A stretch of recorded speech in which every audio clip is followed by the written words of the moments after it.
Welcome all students.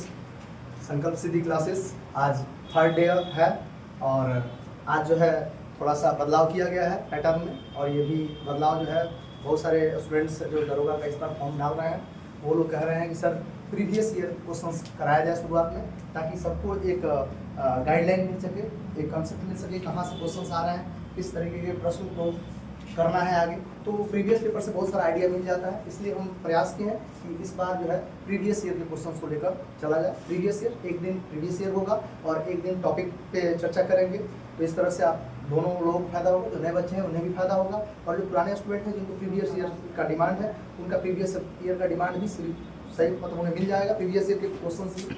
तो देखेंगे, थोड़ा सा गौर करेंगे सभी लोग प्रीवियस ईयर पेपर पे। प्रीवियस ईयर 2017 में जो एग्जाम्स हुआ था बिहार दरोगा के लिए 12/7/2017 प्रीलिम्स एग्जाम्स था, उस एग्जाम्स में जो क्वेश्चंस, आज के 4 क्वेश्चंस आपको मिलेंगे। देखिए पहला क्वेश्चन जो है आप देखेंगे, उच्चतम न्यायालय के न्यायाधीश के अवकाश ग्रहण की उम्र है, यानी उच्चतम न्यायालय के जो न्यायाधीश हैं वह कितने समय बाद सेवानिवृत्त हो जाते हैं। यानी अवकाश का मतलब यहाँ सेवानिवृत्त से ही है, तो सेवानिवृत्ति का जो उनका उम्र है वह कितना है। तो देखिए उच्चतम न्यायालय के न्यायाधीश के अवकाश ग्रहण की उम्र क्या है। ऑप्शन है 58 वर्ष, 60 वर्ष, 62 वर्ष और 65 वर्ष। क्या होगा इसका आंसर? 65 वर्ष। इसका सही बताया आपने, इसका आंसर होगा 65 वर्ष। यानी 65 वर्ष के आयु में उच्चतम न्यायालय के जो न्यायाधीश होते हैं वो अवकाश ग्रहण करते हैं। उच्चतम न्यायालय मतलब सुप्रीम कोर्ट, क्लियर है। जबकि उच्च न्यायालय के जो न्यायाधीश होते हैं उनका अवकाश अवधि जो होता है वो कितना वर्ष होता है? 62 वर्ष होता है। तो यहाँ हाई कोर्ट के जो न्यायाधीश होंगे वो अवकाश ग्रहण करेंगे कितने वर्ष में? 62 वर्ष में। लेकिन उच्चतम न्यायालय यानी सुप्रीम कोर्ट के जो न्यायाधीश होते हैं उनका अवकाश ग्रहण का जो उम्र है वो कितना है? 65 वर्ष। तो ये दिमाग में रखेंगे, इसको नोट डाउन भी करेंगे कि हाई कोर्ट के न्यायाधीशों का जो अवकाश अवधि है वह कितना वर्ष है? 62 वर्ष है। लेकिन सुप्रीम कोर्ट के न्यायाधीश का अवकाश अवधि कितना है? 65 वर्ष। तो आपसे एग्जाम में क्या पूछा है? सुप्रीम कोर्ट का यानी उच्चतम न्यायालय के न्यायाधीश का अवकाश अवधि पूछा है, तो कितना होगा? 65 वर्ष। क्लियर है। अब आते हैं दूसरे क्वेश्चन पे। दूसरे आपसे कुछ क्वेश्चन उच्चतम न्यायालय से ऐसा भी पूछ सकता है, जिस न्यायालय दिया उच्चतम न्यायालय के बारे में जो व्यवस्था है वह आर्टिकल कहाँ से कहाँ तक है उच्चतम न्यायालय के बारे में? 124 से लेकर 147 तक, यानी अनुच्छेद 124 से लेकर 147 तक उच्चतम न्यायालय के बारे में जानकारी प्राप्त होती है। ठीक है। उसके बाद से देखेंगे उच्चतम न्यायालय के न्यायाधीश का अवकाश 65 वर्ष हो गया। अब दूसरे क्वेश्चन पे आते हैं, विश्व रेडियो दिवस कब मनाया जाता है? ठीक है। विश्व रेडियो दिवस जो है 13 फरवरी, 10 फरवरी, 18 जनवरी और 24 जनवरी। तो कब मनाया जाता है? यह 13 फरवरी को मनाया जाता है। कब मनाया जाता है? 13 फरवरी को मनाया जाता है विश्व रेडियो दिवस। ये क्वेश्चन पूछा हुआ है, और लेकिन आपसे उस समय पूछा है विश्व रेडियो दिवस की थीम। उस समय क्वेश्चन में विश्व रेडियो दिवस का थीम पूछा है। तो मान लीजिए 2017 में थीम पूछा है, तो आप थीम पे जाएंगे तो इंपॉर्टेंट थीम पे जाएंगे तो वो थीम ही पूछा है, तो आपको भी इसका थीम याद होना चाहिए। तो थीम क्या है? इसका थीम है क्या? इसका थीम है हाँ, रेडियो एंड क्लाइमेट चेंज। यानी जो रेडियो है और जो जलवायु परिवर्तन हुआ है, क्लाइमेट चेंजिंग हुआ है, तो रेडियो एंड क्लाइमेट चेंज इसका थीम है। तो आपको थीम भी इंपॉर्टेंस डे के याद रखने हैं। एग्जाम से ये कह रहा है, प्रीवियस पेपर ये बता रहा है कि आपको केवल दिवस नहीं याद रखना है, आपको कुछ इंपॉर्टेंट थीम्स भी याद रखने होंगे। क्योंकि इसमें मैंने दिवस भले ही कब पूछा है, लेकिन ऐसा क्वेश्चन नहीं है, उसमें थीम पूछा है। तो थीम 2017 का हम याद करके क्या करेंगे, इसलिए हमने सोचा कि इसको दिवस में बता देना है, कि मैं आपको बता दूं कि आपको थीम ही इसका पूछा है। ठीक है, तो थीम आपको याद रखना है। तीसरा क्वेश्चन है, आप इसके बारे में मैं डिक्लेरेशन करूंगा वीडियो के बाद में, चारों क्वेश्चन पे डिक्लेरेशन भी होगा। फिलहाल आप चारों क्वेश्चन को अभी देख रहे हैं। आवर्त सारणी किसने तैयार की थी? आवर्त सारणी, तो आवर्त सारणी सबसे पहले 1869 ईस्वी में मेंडलीफ के द्वारा तैयार किया गया। किसके द्वारा? मेंडलीफ के द्वारा तैयार किया गया था। ये जो सिद्धांत दिए थे मेंडलीफ ने दिया था। तो आवर्त सारणी सबसे पहले मेंडलीफ ने, हालांकि मेंडलीफ की आवर्त सारणी में बहुत सारे गुण भी हैं तो बहुत सारे दोष भी थे, इसलिए दोष की वजह से उनके सारणी को आधुनिक सारणी का दर्जा नहीं दिया गया। आधुनिक सारणी का दर्जा हमें मोस्टली साहब ने दिया। ठीक है, तो उस पर हम चर्चा करेंगे बाद में। पहले अब ये तो आप समझ ये क्वेश्चन कितना आवर्त सारणी से पूछा है, तो आपको ये तो पता चल गया कि दरोगा के लिए आवर्त सारणी इंपॉर्टेंट है। अब आवर्त सारणी से वो कोई भी क्वेश्चन उठा सकता है, जब इसने पूछा है तैयार किया तो वो आवर्त सारणी से पूछ सकता है, किसी खास धातु, वर्ग, समूह, आवर्त को पूछ सकता है वो। क्लियर है। आगे देखिए, इनमें से कौन भारत के राष्ट्रपति द्वारा नियुक्त नहीं होते हैं? बहुत अच्छा क्वेश्चन है, ये भी ऑप्शन के अकॉर्डिंग अच्छा क्वेश्चन है। तो इसमें ऑप्शन में दिया है, इनमें से कौन भारत के राष्ट्रपति द्वारा नियुक्त नहीं होते हैं? तो नहीं होने वाले में कौन है? ऑप्शन देख लीजिए, राजदूत हैं जिसको हम एम्बेसडर कहते हैं, उच्चतम न्यायालय के न्यायाधीश है, सीजेआई हैं, प्रधानमंत्री हैं और उपराष्ट्रपति हैं। तो ये 4 ऑप्शन आपके सामने हैं। तो आप बताएंगे इनमें से कौन भारत के राष्ट्रपति द्वारा नियुक्त नहीं होते हैं? तो कौन नहीं नियुक्त नहीं होते हैं? ये है उपराष्ट्रपति। उपराष्ट्रपति जो है इनकी नियुक्ति पर राष्ट्रपति नहीं करते हैं, इनका चुनाव होता है। जैसे राष्ट्रपति का चुनाव होता है वैसे ही उपराष्ट्रपति का भी चुनाव होता है, इसलिए इसकी नियुक्ति उपराष्ट्रपति की नियुक्ति राष्ट्रपति नहीं करते हैं। बाकी राजदूत, एम्बेसडर मतलब राजनयिक संबंधों को बनाने वाला व्यक्ति, विदेशों में हमारे भारत के राजदूत के रूप में काम करते हैं और वो हमारे देश, हर देश में हमारे एम्बेसडर हैं, ठीक है। जर्मनी, फ्रांस, इटली, सब जगह इंडिया जो है उनके भी एम्बेसडर हमारे यहाँ रहते हैं। तो उनकी नियुक्ति कौन करता है? राष्ट्रपति करता है। तो एम्बेसडर की नियुक्ति भी राष्ट्रपति करता है, बाकी फंसने वाला नहीं है। उच्चतम न्यायालय के न्यायाधीश हो गया, प्रधानमंत्री हो गया, ये सब की नियुक्ति जो है राष्ट्रपति ही करता है।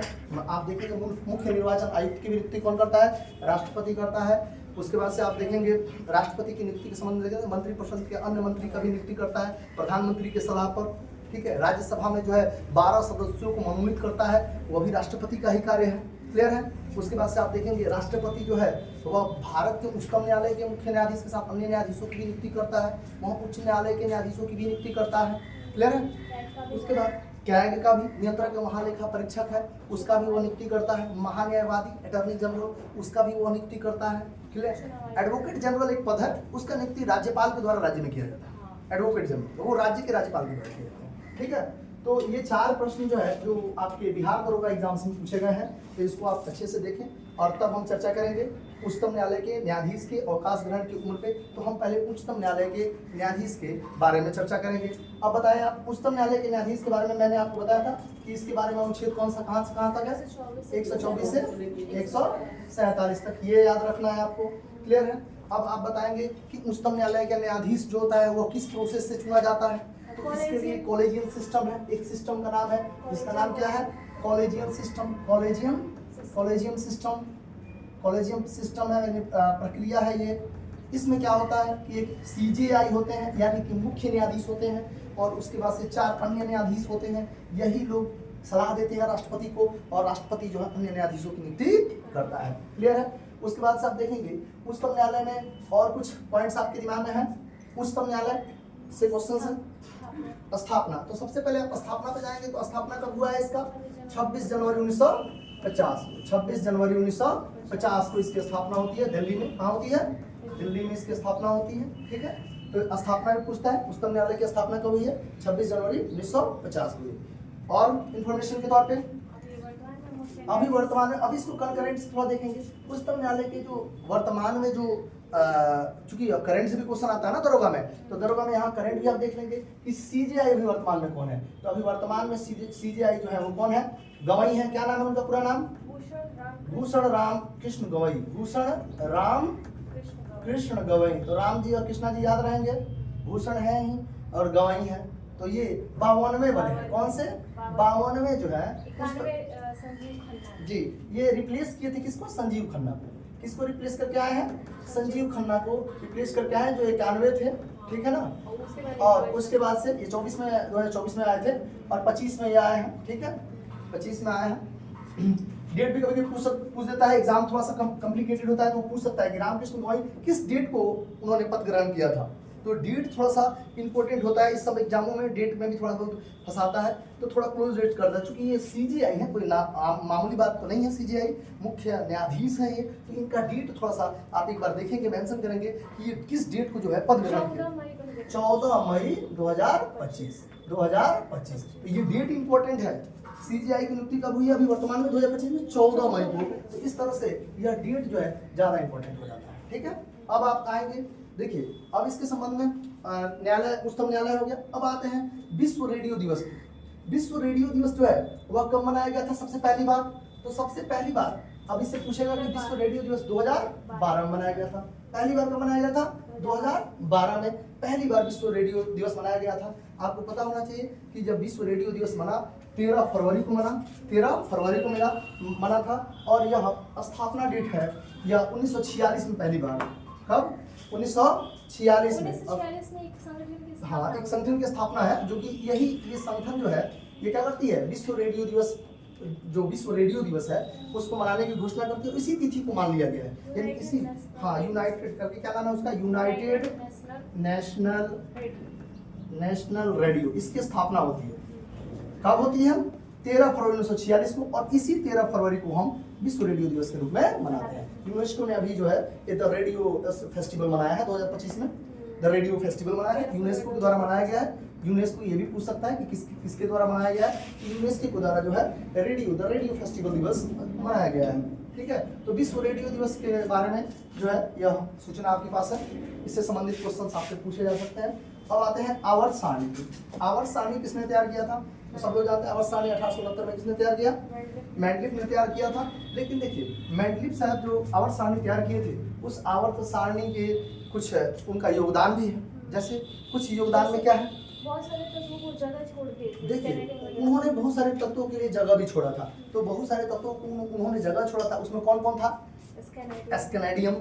उसके बाद से एस्केनेडियम एक तत्व है जिसके बारे में जिसके लिए उन्होंने जगह छोड़ा था। और क्या तत्व है? गैलियम है। और क्या? जर्मेनियम है। तो गैलियम और जर्मेनियम के बारे का जगह उन्होंने छोड़ दिया था। लेकिन इनके इसमें कुछ गुण थे तो कुछ दोष भी थे। इन्होंने जो भविष्यवाणी की थी वह तो कुछ हद तक सही थी, लेकिन आप देखेंगे कि उसमें उस समय में अक्रिय गैस की खोज नहीं हुई थी, इनर्ट गैस की खोज नहीं हुई थी, तो इसके बारे में जानकारी अधूरी है उनके आवर्त सारणी में। और उसके बाद से आप ये भी देखेंगे कि आवर्त सारणी में मेंडलीफ साहब जो आवर्त बनाए हैं उसमें आप देखेंगे कि समूह की संख्या 8 है, 8 समूह है, और आवर्त कितने हैं? 12 आवर्त है। जबकि मोस्ले जो बनाए हैं उसमें समूह 18 हो जाता है। समूह कितने होंगे? 18, और आवर्त कितना होगा? 7। तो ये भी एक कॉमन डिफरेंस है मोस्ले में, आधुनिक आवर्त सारणी मोस्ले का और मेंडलीफ की आवर्त सारणी है। और आपसे इसी में आप एक से एक क्वेश्चन मेरा है, एक आप क्वेश्चन रखेंगे, एक क्वेश्चन मेरा है यहाँ पे आपके लिए थोड़ा सा आवर्त सारणी से रिलेटेड है कि प्रकृति का मतलब अभी तक जो खोजा गया है जो सबसे भारी तत्व है, भारी तत्व, ध्यान से सुनेंगे, मैं तत्व बोल रहा हूँ, मैं धातु नहीं बोल रहा हूँ, मैं क्या बोल रहा हूँ? तत्व बोल रहा हूँ। सबसे भारी तत्व कौन है? सबसे भारी तत्व अब तक का, सबसे भारी तत्व खोजा गया अब तक का, खोजा गया अब तक का कौन सा है? ये कमेंट में आपको देना है कि अब तक का सबसे भारी खोजा गया तत्व का नाम क्या है? अब तक का सबसे भारी खोजा गया तत्व। ठीक है, और एक क्वेश्चन यहीं पे है, और एक और सबसे भारी धातु, सबसे भारी धातु भी आपको बताना है ये कौन सा है। ये दोनों क्वेश्चन के जवाब आप कमेंट में देंगे। ये अच्छा क्वेश्चन भी है, पूछा हुआ भी क्वेश्चन है। ठीक है, और उस तत्व का नाम और उस धातु का नाम बताएंगे। तत्व जो नाम होगा उसका आप प्रयास करेंगे, परमाणु क्रमांक भी बताएंगे। ठीक है, वो भी इम्पोर्टेंट है। तो इस तरह तीसरा क्वेश्चन जो है आवर्त सारणी से रिलेटेड है, तो सारणी को आप अच्छे से देखेंगे। और मोस्टली हाँ, मोस्टली जो थे वो मोस्टली साहब जो है वो आधुनिक आवर्त सारणी के जन्मदाता है। मोस्टली क्यों है? आधुनिक आवर्त सारणी जन्मदाता है। इसमें हमने आपको बताया है कि 18 समूह में उन्होंने बांटा और 7 आवर्त में बांटा है। तो मोस्टली को आप अच्छे, उसमें देखिए मोस्टली में और मेंडलीफ में एक अंतर वो भी था। देखिए उन्होंने समस्थानिकों के लिए जगह नहीं छोड़ा, किसने? मेंडलीफ ने, लेकिन यहाँ समस्थानिकों के लिए जगह है।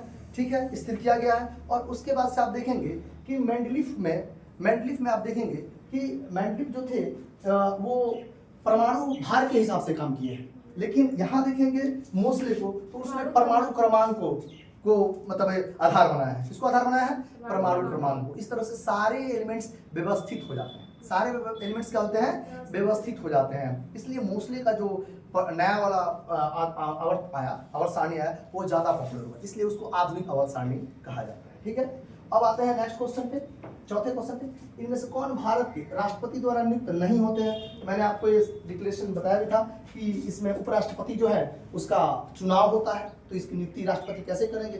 बाकी राजदूत हैं यानी एम्बेसडर हैं, उच्चतम न्यायालय के न्यायाधीश हैं, प्रधानमंत्री हैं, इन सबकी जो है नियुक्ति किसके द्वारा? राष्ट्रपति के द्वारा की जाती है। क्लियर है? अब भारत के राष्ट्रपति के बारे में तो आप जानते ही हैं। भारत के राष्ट्रपति के पास जो पावर है, जो शक्तियाँ हैं, वो बहुत सारी शक्ति है, जिसमें क्षमादान भी पूछता है एग्जाम में कि राष्ट्रपति का क्षमादान का जो शक्ति है वो किस अनुच्छेद में है? तो आर्टिकल किसमें है? 72 में है। आर्टिकल किसमें है? 72 में है। और राष्ट्रपति का पद भी पूछता है कि राष्ट्रपति का पद किसमें है, तो पद की बात होगी तो वो किसमें है? 52 में है। समझ आ रहा ना। तो इस तरह से कुछ राष्ट्रपति से संबंधित महत्वपूर्ण अनुच्छेद है, उसके बारे में हम अगले वीडियो में चर्चा करेंगे। ठीक है, तब तक आप बने रहिए। 4 क्वेश्चंस और जितने भी इंफॉर्मेशन दिए गए हैं उसको निश्चित रूप से आप नोट डाउन कर लेंगे, क्योंकि ये सब जो है कॉम्पिटिटिव पॉइंट ऑफ व्यू से ही इंफॉर्मेशन है। और इस क्वेश्चन को देखकर आपको उस चैप्टर विशेष पे फोकस करना है। ये नहीं कि आप 4 क्वेश्चन जान रहे हैं, 10 इंफॉर्मेशन जान रहे हैं। उस चैप्टर विशेष में आप ज़्यादा से ज़्यादा कोशिश कीजिए नॉलेज गेन करने का। जो कॉम्पिटिटिव एग्जाम में इस चैप्टर विशेष से क्वेश्चन पूछे गए हैं उसका एक कलेक्शन करने का, वो सब हम PDF में कराएंगे भी आने वाले समय में। तो इसलिए आपको वीडियो में बने रहना है। प्रयास मेरा यही है कि ज़्यादा से ज़्यादा क्वेश्चंस आपके पास जाए और आप तैयारी के स्तंभ को समझिए कि किस स्तंभ से हम तैयारी करेंगे तो वहाँ हमारा बेटर परफॉर्मेंस होगा एग्जाम में। एग्जाम में केवल क्वेश्चन ही याद करके जाने से नहीं होता है, एग्जाम में क्वेश्चन के पैटर्न को देखना होता है, किस तरफ उसका झुकाव है, उसी पैटर्न पे आपको पढ़ाई करना होगा। ठीक है, तो इसलिए आपको इन्फॉर्मेशन के साथ और कॉम्पिटिटिव क्वेश्चंस को देखना है। ठीक है, ओके, दैट्स ऑल।